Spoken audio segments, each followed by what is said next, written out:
Hi friends, आप सभी का हमारे चैनल पे स्वागत है। दोस्तों आज के इस वीडियो के माध्यम से क्लास 12th के बच्चों के लिए हिंदी का एक बहुत ही महत्वपूर्ण वीडियो लेकर के आ चुका हूँ। और इस वीडियो के माध्यम से मैं आप सभी प्यारे बच्चों को निबंध लिखने का बेस्ट तरीका बताने वाला हूँ कि निबंध कैसे लिखें कि आपका एक भी नंबर ना कटे। और निबंध लिखने का बेस्ट तरीका क्या होता है, सब कुछ डिटेल में आप सभी को इस वीडियो के माध्यम से बताने वाला हूँ, साथ में लिख करके दिखाने वाला हूँ। और ये बोर्ड परीक्षा 2023 के लिए सबसे ज़्यादा मोस्ट इंपोर्टेंट वीडियो होने वाली है। और ये यूट्यूब पे पहली वीडियो जा रही है जो कि आप सभी प्यारे बच्चों को इतने अच्छे ढंग से सिखाया जाने की कोशिश किया जा रहा है, ठीक ना। और प्यारे बच्चों, मैं आप सभी को एक बात बताना चाहता हूँ, ये बोर्ड परीक्षा में 9 नंबर का टॉपिक पूछता है, तो इस वीडियो के माध्यम से मैं आप सभी को 9 नंबर पक्का कर दूंगा। और ये बोर्ड के पेपर में हर साल पूछा जाता है कि निबंध कैसे लिखें, निबंध लिखने का बेस्ट तरीका क्या होता है। और इस वीडियो के माध्यम से मैं आप सभी प्यारे बच्चों को अनुशासन का महत्व पर निबंध लिख करके दिखाऊंगा, समझाऊंगा, साथ में सब कुछ बताऊंगा कि निबंध में कौन कौन से टॉपिक इंक्लूड करोगे कि आपका एक भी नंबर ना कटे और ना कटे, ठीक ना। उसके बाद निबंध लिखने के तौर तरीके पे भी आप सही प्यारे बच्चों को 9 में 9 नंबर मिलता है। देखो सब कुछ, बहुत सारे बच्चे निबंध लिख करके आते हैं, आप भी लिख करके आओगे, लेकिन किसी को 9 नंबर में 5 नंबर मिलता है, किसी को 6 नंबर मिलता है, किसी को 7, किसी को 8 और किसी को 9 में 9 नंबर मिल जाता है। तो सब कुछ डिपेंड आप सभी को निबंध लिखने के तौर तरीके पे, राइटिंग पे डिपेंड करता है, ठीक ना। तो सब कुछ आप सभी को इस वीडियो के माध्यम से बताने वाला हूँ और कौन कौन से टॉपिक इस निबंध में इंक्लूड करना है, सब कुछ आप सभी को इस वीडियो के माध्यम से बताने वाला हूँ। बस खाली आप सभी लोग इस वीडियो को लास्ट तक देखना, लाइक कर देना, शेयर कर देना, चैनल पे नए हो तो सब्सक्राइब कर देना, साथ में सारे बेल आइकन प्रेस भी जरूर कर लेना, ठीक ना। आइए सबसे पहले हम यहाँ पे समझेंगे कि हम निबंध किस टॉपिक पे लिख रहे हैं। तो हमारा टॉपिक का नाम है अनुशासन का महत्व, या इसे हम एक और नाम से भी जानते हैं नैतिक शिक्षा का महत्व, या छात्र और अनुशासन। ये तीनों में से किसी एक टॉपिक 100% गारंटी के साथ बोल रहा हूँ, ये बोर्ड के लिए अति महत्वपूर्ण ये टॉपिक होने वाला है, निबंध होने वाला है। इसलिए सभी से गुजारिश है वीडियो को एंड तक देना, लास्ट तक जरूर देख लेना, ठीक ना। सबसे पहले प्यारे बच्चों, आप सभी को किसी भी टॉपिक पे निबंध लिखने से पहले, ठीक ना, इसी तरीके से हेडिंग लगाना है। यहाँ पे लिखेंगे सबसे पहला जो हेडिंग का नाम है प्रस्तावना। सबसे पहला का नाम है यहाँ पे प्रस्तावना। प्रस्तावना में इसका क्या महत्व है, क्या क्या इसके बारे में इंट्रो है, उसको बारे में हम यहाँ पे लिखेंगे। आइए सबसे पहले समझते हैं। यहाँ पे लिखेंगे कि विद्यार्थी देश के भविष्य है। जो स्टूडेंट है वो देश के क्या है, फ्यूचर है, भविष्य है। देश के प्रत्येक प्रकार का विकास विद्यार्थियों पर निर्भर होता है। विद्यार्थी जाति, समाज और देश का निर्माता होता है, अतः विद्यार्थी का चरित्र उत्तम होना बहुत ही आवश्यक होता है, ठीक। उत्तम चरित्र अनुशासन से ही बनता है। अनुशासन जीवन का प्रमुख अंग और विद्यार्थी जीवन की आधारशिला है। तो इस तरीके से हम जितने भी टाइप्स के यहाँ पे जितने भी टाइप बताया, सब कुछ आप सभी को इसी ढंग से, इसी वे में आप सभी को प्रस्तावना लिखना है। उसके बाद आप सभी प्यारे बच्चों को जो अगला हेडिंग लगाना है वो लगाना है विद्यार्थी और विद्या। अब इसमें क्या लिखेंगे कि विद्यार्थी का अर्थ है। सबसे पहले तो ये समझाएंगे कि विद्यार्थी का मतलब क्या होता है, इसका अर्थ क्या होता है, इसका अभिप्राय क्या होता है, ठीक ना, इसका आशय क्या होता है। तो सबसे पहले यहाँ पे लिखेंगे कि विद्यार्थी का अर्थ होता है विद्या का अर्थी। अर्थी मतलब जो ग्रहण करता है, अर्थात विद्या प्राप्त करने की कामना करने वाला, मतलब कि चेष्टा करने वाला, ठीक ना। विद्या लौकिक या सांसारिक जीवन की सफलता का मूल आधार है जो गुरु से प्राप्त होती है। या विद्या किससे प्राप्त होती है, तो गुरु से प्राप्त होती है। अगला टॉपिक हमने ये समझ लिया कि विद्यार्थी और विद्या क्या होता है प्रस्तावना के बाद। अब आप सभी प्यारे बच्चों को यहाँ पे लिखना है अनुशासन का स्वरूप और महत्व। चूंकि हम यहाँ पे अपना टॉपिक यहाँ पे लिख रहे हैं अनुशासन पे, अनुशासन का क्या महत्व होता है इसके बारे में, तो हम इस टॉपिक को नहीं भूलेंगे।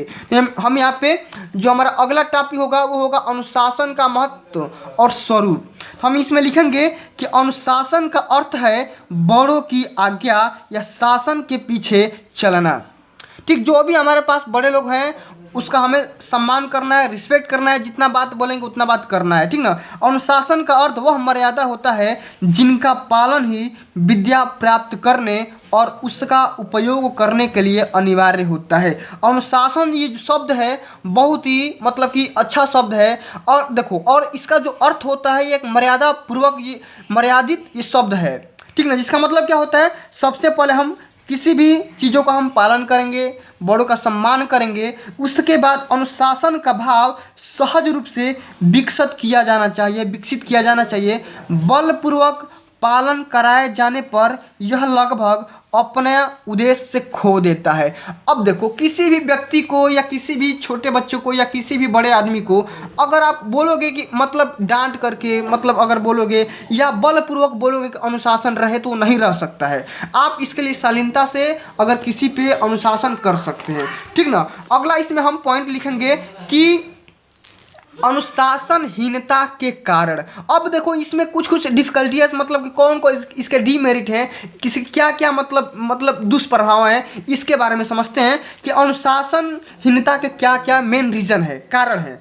तो वस्तुतः विद्यार्थियों में अनुशासनहीनता एक दिन में पैदा नहीं होती है, इसके अनेक कारण हैं। अब देखो ये जो मतलब कि माइनर जो होता है एक दिन में पैदा नहीं होता है, क्यों?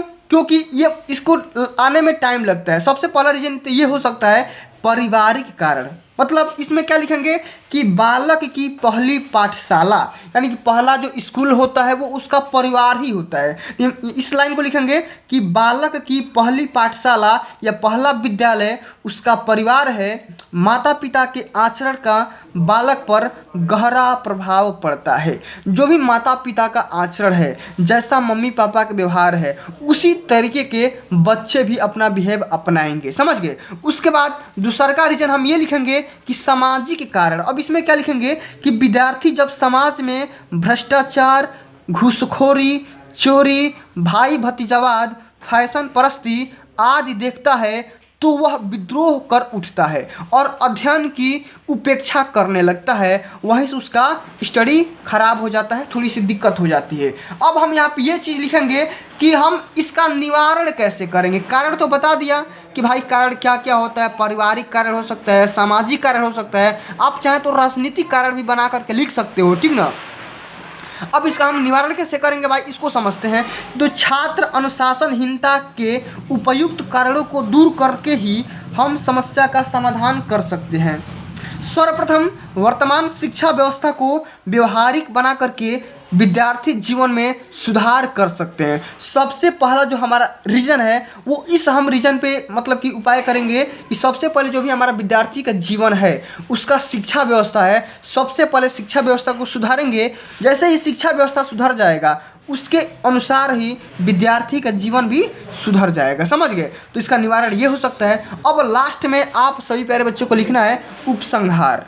अब उपसंहार वाले टॉपिक को प्यारे बच्चों को किसी को नहीं बोलना है, ये तो टॉपिक आप सभी को याद करना है, लिखना ही है अगर आप 9 में 9 नंबर स्कोर करना चाहते हैं तो, समझ गए कि नहीं।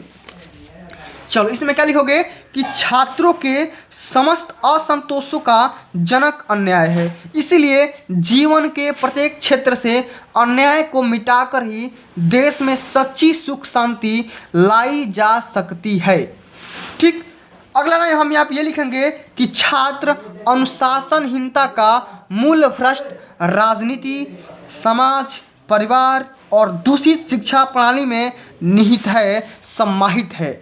इनमें सुधार लाकर ही हम विद्यार्थी में व्याप्त अनुशासनहीनता की समस्या का अस्थायी समाधान ढूंढ सकते हैं, अस्थायी समाधान ढूंढ सकते हैं, निकाल सकते हैं।